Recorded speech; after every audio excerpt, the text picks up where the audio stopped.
これは円筒のアジング用のロッドとして作ったんじゃないのと思うぐらい予想以上に快適に使えています。予算度外視で選ぶんだったら僕は迷いなく選びますね。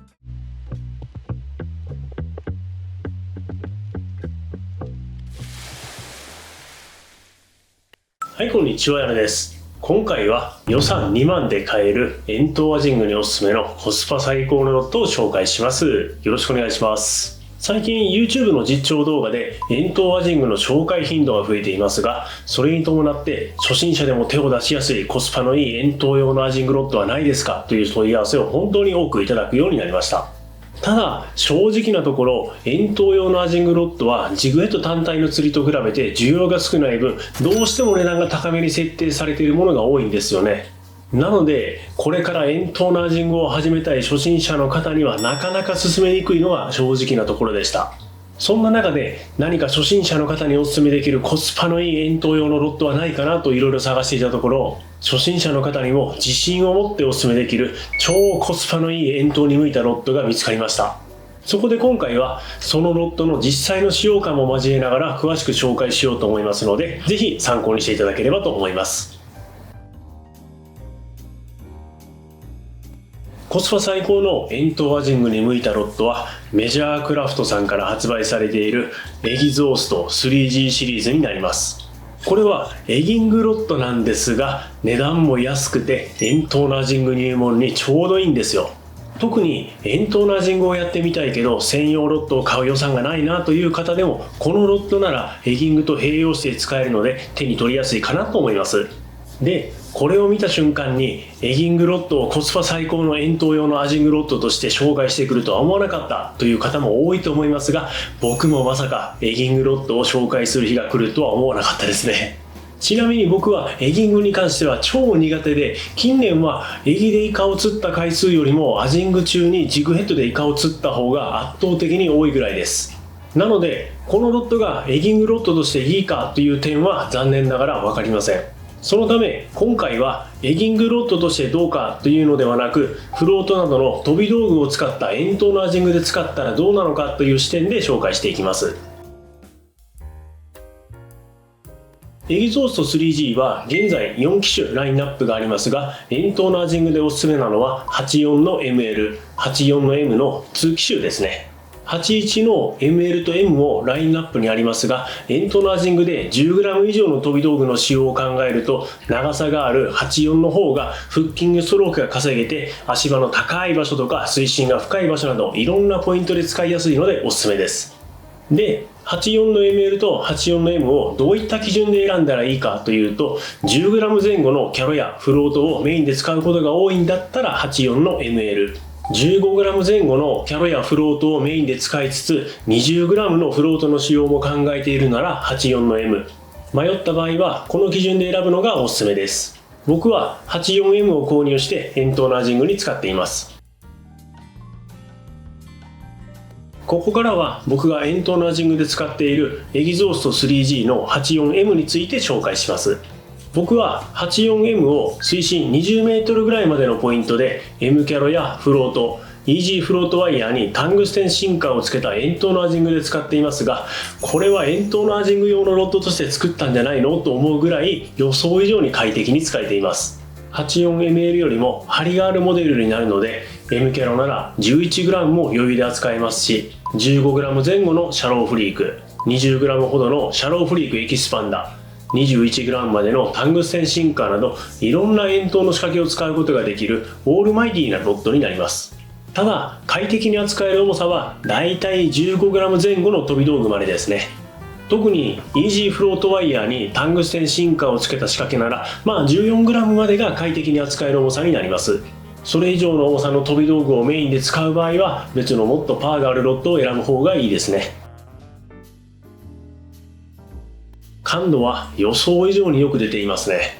約 50m ほど沖の水深 20m ほどの底付近でアジが食ってきた時も当たりが手元に伝わります。さらにタングステンシンカーを着底させた時の質感も手元に伝わり、そこが岩の場合はすぐにアクションを入れて根がかりを回避しやすくなるなど、エギングロッドとは思えないぐらいいい感度が出ています。実売2万円以下のエギングロットでここまで感度が出ているとは正直想定外でしたね。飛び道具を遠投した沖でアジが食ってきたあたりも手元で感知でき、当たりを感じてバッとかけていくアジングの楽しさを初心者の方でも十分に味わえます。ただ感度がいいとは言っても、僕が遠投のアジングでよく使っているエバーグリーンさんのマニューバーほどの感度は出ていません。それでも遠投のアジングの入門として使うには十分な感度が出ており、販売価格を考えると不満は全くないですね。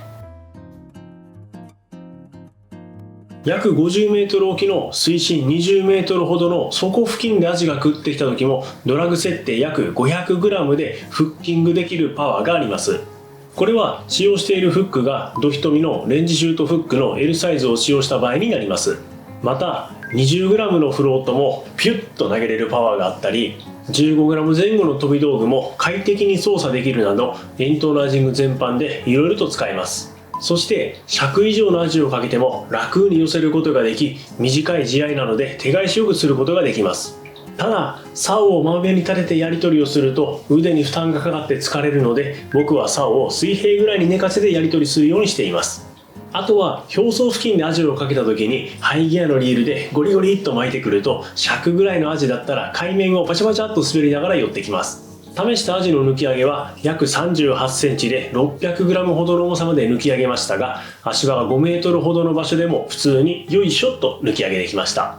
ただいつも言っていますが、竿を真上に立てて抜き上げるとこのベリーの部分に負担がかかって簡単にパーンと折れる可能性があります。なので抜き上げの際は竿を真上に立てすぎずに横によいしょという形でスライドするように抜き上げるのがおすすめです。ただ大型のアジを強引に抜き上げると竿に負担がかかって寿命が短くなる可能性があるので、僕はこのロッドを使った時に目測35センチ以上のアジがかかったらできるだけ網ですくうようにしています。リールシートの関係でリールフットに指を挟む持ち方の方が持ちやすく、アクションを入れる時やアジをかけた後のやり取りが快適に行えます。逆に僕のようにリールフットに指を挟まない前持ちで持つと、アクションや合わせを入れるときかけた後のやり取りが IPS のリールシートと比べたらやりづらいですね。なので僕のようなリールフットに指を挟まない前持ちをされる方は、購入前に釣り屋さんなので実際に持ちやすさを確認してから買うのがおすすめです。というか個人的にこのブランクでアジドー 5G と同じ IPS のリールシートとガイドに交換したアジドー 5G の円筒チューブラモデルがあったら普通に欲しいですね。エキゾースト 3G84M に合わせるリールはだいたい 200g 前後のリールで合わせるのがおすすめですね。特に高いリールを準備する必要はなく、23レガリスや24レブレスで十分です。僕は23レガリスの2500のハイギアを合わせています。リールの番手やギア比は糸巻き量や回収のスピードを考慮して2500番のハイギアのリールがおすすめです。ノーマルギアは一回転の巻き取り量が少なく、沖からアジを寄せてきたりとか仕掛けを回収するのに時間がかかったりとか、アクション後の糸付けの回収などがやりにくいので、僕は基本的にハイギアを使っています。ラインは PE ラインの 0.4 から 0.6 号を 200m ほど巻いておくと、飛び道具を沖にビュッと投げた時にラインが途中からパーンと切れる高切れが起きても釣りを続行しやすくなるのでおすすめです。100から150メートルしか巻いていないと高切れが起きた時に糸巻き量が足りなくなって釣りが続行できない可能性もあるのでご注意ください。僕は何回か経験があります。リーダーは不意の大物も確実に取りやすいように、僕はフロロの2号から3号あたりを使っています。これらリールやラインまで一式全部揃えると予算3万円ほどになりますが、それでもコスパがいい遠投用のアジングタックルだと思います。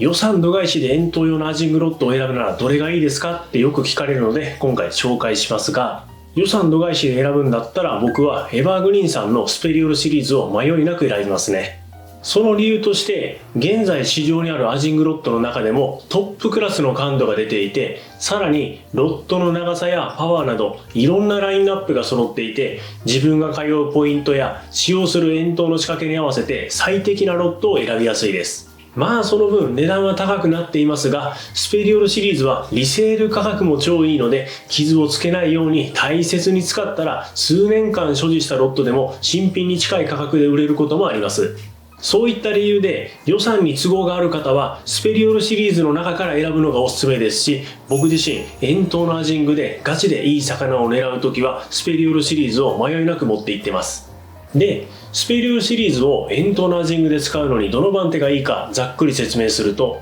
水深が15メートルぐらいまでのポイントで 10g までの軽めのスプリットやキャロ、フロートなどの飛び道具を使うんだったらリライアンス、水深が20メートルまでのポイントで 20g までの M キャロやフロート、タングステンシンカーなどの飛び道具を使うんだったらマニューバー、水深が30メートルまでのポイントでイージーフロートワイヤーに 14g 以上のタングステンシンカーをメインで使うんだったらマイティハンツマン、水深30メートルぐらいまでのポイントで 20g 前後の飛び道具をメインで使うんだったらプロスペクター、スペリオルシリーズではないですが水深30メートルまでのポイントで 14g までの飛び道具をメインで使うんだったらスイープマスター、こういった感じで僕はスペリオルシリーズのロッドを使い分けしています。ちなみにどれか1本持っていろんなポイントに遠投のアジングに行くなら僕はマニューバーを選びますので一つ参考にしていただければと思います。ということで今回は予算2万で買える遠投アジングにおすすめのコスパ最高のロッドを紹介しましたが、まさかエギングロッドを紹介する日が来るとは思いませんでしたね。実売2万円ほどで買えるエギングロッドですが、遠投のアジングで十分使える感度やパワーもあって、遠投のアジングをやってみたいけど専用のロッドを買う予算がないなという方でもこのロッドならエギングと併用して使えるので手に取りやすいかなと思います。また合わせるリールも23レガリスや24レブロスなど1万円以下の安いリールとの組み合わせで十分使えるのでコスパのいい遠投アジングのタックルとして超おすすめです。ただリールシートの形状の関係でリールフットに指を挟まない前持ちではちょっと持ちにくいので、気になる方は購入前に釣り屋さんで一度触ってみるのをおすすめします。エギングロッドですが遠投アジング入門としてもおすすめできるコスパのいいロッドなので、ぜひこのロッドを使って遠投アジングに挑戦してみてください。今後もアジングに関する濃い情報発信を頑張っていきますので、よろしければチャンネル登録と高評価、そしてコメント欄をスワイプしてハイプで応援もよろしくお願いいたします。それでは今回の動画は以上になります。最後までご視聴ありがとうございました。最後にアジングで釣れなくて悩んでいるあなたへお知らせです。ルアー釣り未経験からアジングを始めた僕が累計3万匹以上釣って学んだ初心者でも釣れる型をまとめた電子書籍を作りました。アジング初心者応援企画として概要欄のリンクよりプレゼントしていますので、ぜひご覧ください。